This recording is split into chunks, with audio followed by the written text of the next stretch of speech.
All right, welcome back. Glad to have you here with us today. We're going to talk about accountability.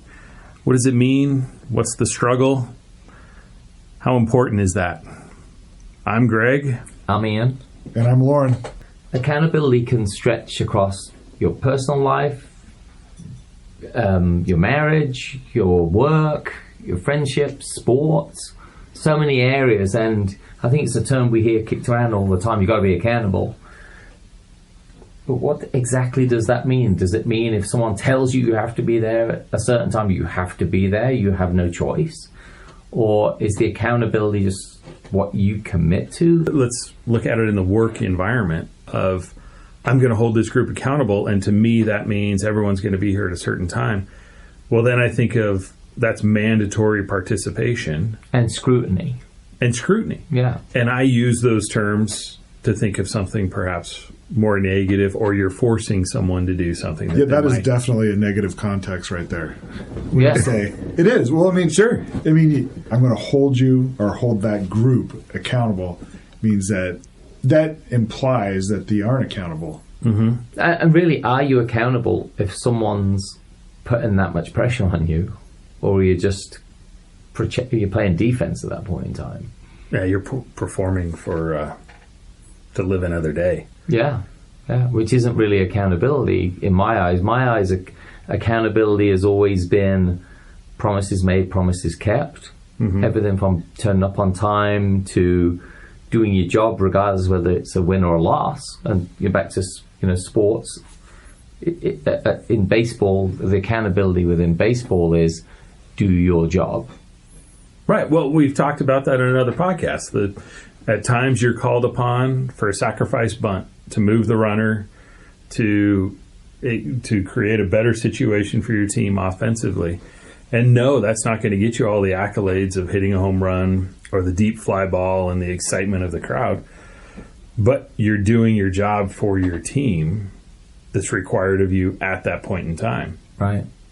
Okay, so let's do this. Let's break this down into different areas of life. Let's start with sports. And we'll start with youth sports, right? Because I don't think, a rec baseball, a bunch of dads playing baseball, accountability probably doesn't matter as much as little league or club baseball or high school baseball accountability. Or does it? Well, so that's an interesting topic, because if we use baseball as the example, we teach the players to stay in this position, right? This inning, you're playing shortstop. So you need to stay in this part of the infield. You can't go over to first base. That's being accountable in baseball, right? Right. Yeah. So we're helping people become accountable through youth sports, which there's a number of different benefits to youth sports. But some of it is learning that accountability at the same time that these players are getting dessert, the ability to play the games. That's where the fun is had. But it's helping them learn some of those life lessons of being accountable. But how different does that feel in the workplace or with friends, with a friend group? How do I be accountable to you guys? It's almost like a virtue to have pride in your workmanship or whatever. Try to do the right thing. Mm-hmm. And that's the accountability. So if you say you're going to do something, do it. Don't do it because your manager came back and was like, where's that report?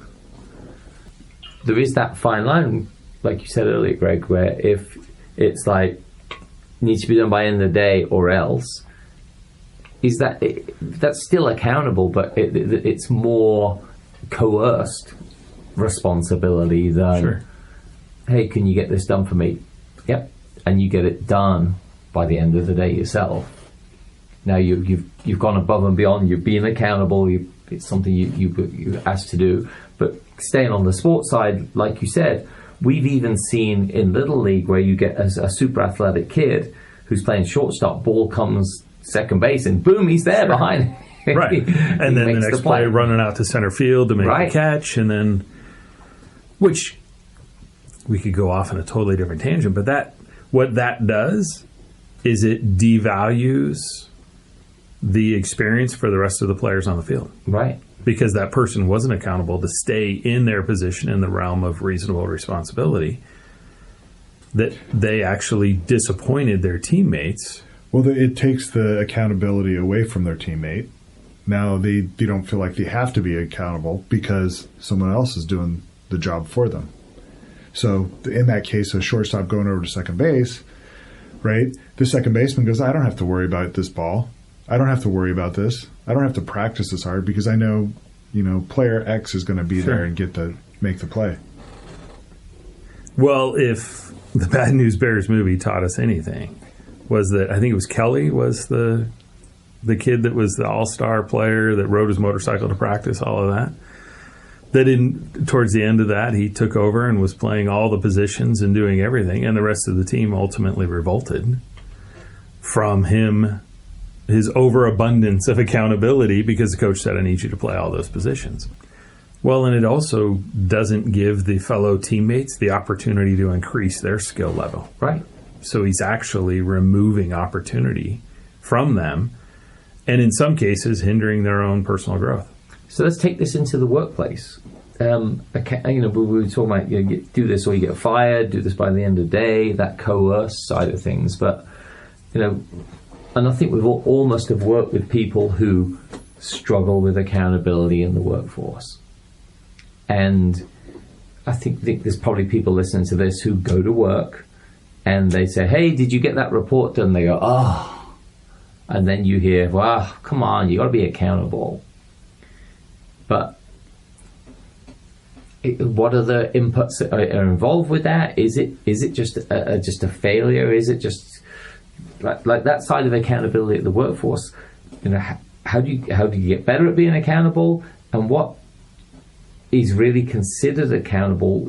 Was it just something that was asked? Was it something that was sent as a memo? Is it something that was a direct order?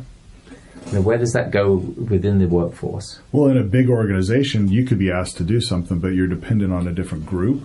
Right. And that other group may not have the same, they may not be, paddling in the same direction that you are. So then you're being held accountable for another group's actions, which you have no control over. Their manager may go, yeah, that's not important. Work on project X instead of your project, or deliver whatever you ask them to do. So that's a real struggle, and that's one of the reasons why I say companies manage to mediocrity, because there's so many different competing priorities and competing accountabilities. Well, I think so many companies also have one of their edicts as be collaborative, right? Does collaboration diminish accountability? Or does accountability still maintain its standing in a very collaborative, like you say, if you're waiting on person X to deliver part of it for you to finish yours, are you not being accountable because you can't reach the deadline because you're being held up by other people? Or have you still met that accountability standard because you are being held up by other people? Greg, you must have seen it in the workforce as well, with people not delivering, especially when you have hard deadlines to close business. I'm just noticing that to our friends that are listening, it sounds past tense. And by the way, we all still work. But absolutely. And I was thinking about that, Lauren, as you were explaining things, is that some deadlines are arbitrary and some are life and death. Some people's work environment, there are actually life and death decisions made. And did the medical appliance necessary to complete the surgery come in on time? Did all of these different factors, have people that are very critical to this experience, did they show up today, and are they being accountable? Well, you think about it, with that medical device in the supply chain, there's a massive amount of accountability across the board there to make that happen. Right. Absolutely. So many touch points. It's not just like the ER doctor didn't show up for his shift. Right. But like you got drivers, you got couriers, you've got, warehouse people, a multitude of situations. A year ago, we had all those boats off the coast of Long Beach. Right. Yeah. All whatever it might be out there. So how do we, I think we've done a great job of framing accountability, but how do you as a person become comfortable with what's a reasonable amount of accountability? What am I going to lose sleep over in the workplace when Department B doesn't perform on their action items, so Department C can't complete the deliverable? There are times in my life where I feel like I've been more accountable than other times in my life, or the term accountability became more important. The more responsibilities that I have, the more I feel accountable. I've got to be home at a certain time to cook a meal for family members. I've got to provide for them in some way, shape, or form. We've got to provide transportation. There's parent-teacher conferences, whatever it might be. But in life, do we increase our level of being accountable? Once you retired, are you no longer accountable? Is that what we all look forward to in retirement? Because I think the challenge is some of these situations we don't have control. So yeah, should that person go out and reach out to their peer in the other operational group and say, hey, by the way, we've both got this deliverable due on such and such date. How are you doing on your part? Yeah, and does that accountability make you an adult? Yeah, I think it definitely matures you, having to. These are things you have to do. Well, can you have an accountability if it's just you that has it's dependent on? Like, so you're the only aspect that the deliverable is for. No. So is it? I'd say no. Okay. Yeah. So what would that be then? Yeah, because I'm thinking of a work situation where if I took it on myself to do something, there's no accountability because I started it, I conceived it, I finish it. So whether I do it today, tomorrow, next week, is that being accountable? Accountable to yourself. So that's the real key, is learning how to be accountable to yourself. But I think we talk in one of the earlier episodes about the whole idea if you go to work out and you want to achieve something, it may have been even in the opening show, about you have someone turn up with you to keep you accountable. Yes. Because it's hard. So it's not impossible to be accountable on your own. It's just more difficult. It's easier when you have someone there with you. I had a conversation with a gentleman earlier today, and we were talking about what can you do mentally and physically in a sprint compared to a marathon. And the conversation was specifically, in his case, was X number of hours worked per week for how many weeks? Because there was school, there was work, there was training, there were a number of different factors. Transportation, sleep wasn't one of them. But there was the conversation about I could sprint for X number of months. And I think that becomes part of the equation of, to Lauren's point, if you see the vision and you develop a passion for it, being accountable is something that you do for yourself. And so in the workplace, let's shift gears a little bit. If you manage people, how do you help them be accountable? By sharing the common vision. Because, for example, at home, I might share the common vision for what we want to achieve at home. And then I'm always held accountable, so is my wife. But it's a different experience at home because I have input on that. I'm not being told what to do. See, I think you hit on something brilliant there, which is great companies have great leadership that help you be accountable, but the leadership themselves take it on as, this is on me, I need your inputs. Ultimately, it's on me. But like they're there, and that's what they say. So they give you enough, knowing that you can complete it, and it fits the big picture. And I think it's why, Lauren, to your point about managing with mediocrity, because it's easy to do that. Yes. Than for the leadership person to say, look, I promise to deliver this software by Friday night. the accountability of the manager should be making sure everyone's accountable, but applying just pure pressure is not making them accountable. But like I said, without giving them too much that they're doomed to failure. Right. So, episode 2, we talked about shared experiences and bonded experiences and how those were very influential times and relationships that grew out of that, what have you.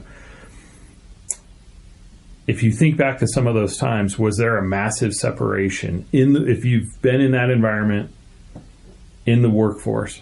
Was there a massive separation between leadership and worker bees? Did you feel a sense of leadership is with you and they're by your side to get through this project, or did you feel like the folks in the glass office in the corner have cast down upon us, this too shall forth be what you deliver to us? See, I've always been, the best companies I've worked for is where I've always looked at the leadership and thought, wow, they're under a lot of pressure. Because they've taken that accountability piece and said, if you fail, it's my failing. And I've always thought that's for me has always been the best way to approach that. So how do you start as an individual to learn personal accountability? Do you start with, I know for myself, I have to have task lists. I have, a notepad by me at all times, or I write down, these are the things I want to accomplish. So I actually think it starts with chores with kids. You have to have the trash out Wednesday night. And if the trash isn't out on Wednesday night, we're not going to get the trash picked up, which means we have nowhere to put the trash for next week. So it's certain jobs that are time sensitive. Like you cut the grass, can I do it Saturday afternoon instead of Saturday morning? Yeah, it's probably not going to matter. So I think accountability has to come with a deadline. Well, and a repercussion. Or does it? Yeah, and a repercussion. Yeah, that's better than a deadline, a repercussion. Because if we go back to we've got to take the trash out on Wednesday nights, does a 9-year-old kid understand then we're going to have no place to put the trash? But I think that's good leadership, right? It's understanding explaining the context. Hey, son, daughter, if you don't take the trash out on this night, they're not going to take it, and then we're going to have nowhere to put next week's trash. If you haven't had those accountable chores, is that just do you learn it in college? I would say it's baby steps. I'm going to hold myself accountable to... Or get held accountable. So that goes back to an earlier topic of a workout partner. So, moving on to the last part of this, accountability within the home, within the marriage. Like I think, I'd say a stronger marriage comes with accountability, and also does it trickle down into your kids as well? Absolutely. The kids are sponges. They learn so much from watching the adults in their environment. Have I held myself accountable to all of the things I should have in the effort to teach my kids the best example? Have I finished the projects that I should have finished? I may not have put it on a list of I'm going to hold myself accountable to finish this, whatever it might be, plant the tree in that corner of the yard. This year's grass is going to look multitudes better than last year's grass. I'm going to be more maintenance on this or whatever it might be. But I think this is an opportunity for me to think about how can I hold myself more accountable, just in general. Which just makes you a better person overall. I think that those two tie together. Mm-hmm. But regardless whether it's little things, big things that you say you're going to do, just that accountability piece makes you a better neighbor, a better husband, a better friend. It all ties in, right? Absolutely. And you even think of it like your kids are the first people at the house to know when you said you were going to do something, but you didn't. But Dad, you said we were going to go. And you're your like, own personal alarm clock. Yeah, right. And so they have that sensor built in early that you promise this and you're not going to do it, and so forth, you're not being accountable. Do you think that the kids are more likely to do that based on us holding them accountable? Yes, I think absolutely it's going to tie together. I think all those things, without a shadow of a doubt, all tie in. Do as I say, not as I do. Yeah. And so I think the takeaway from this episode is, as we cover these different elements that affect people's lives and men's lives, is within your group, like within our coffee group. If you say you're going to be there, turn up. If you're not, accountability is also saying no. Sure. Yeah. Being on time. When you plan to do something, being there, because usually people make plans. It could be a dinner reservation, whatever. So it all comes in. Yeah, we also talked about flexibility and things happen, but I think that accountability piece is a big piece. Yeah, be accountable for your own personal growth. Yeah. Yeah, and with that wraps up this episode, and yeah. We will be accountable. We'll hold ourselves accountable.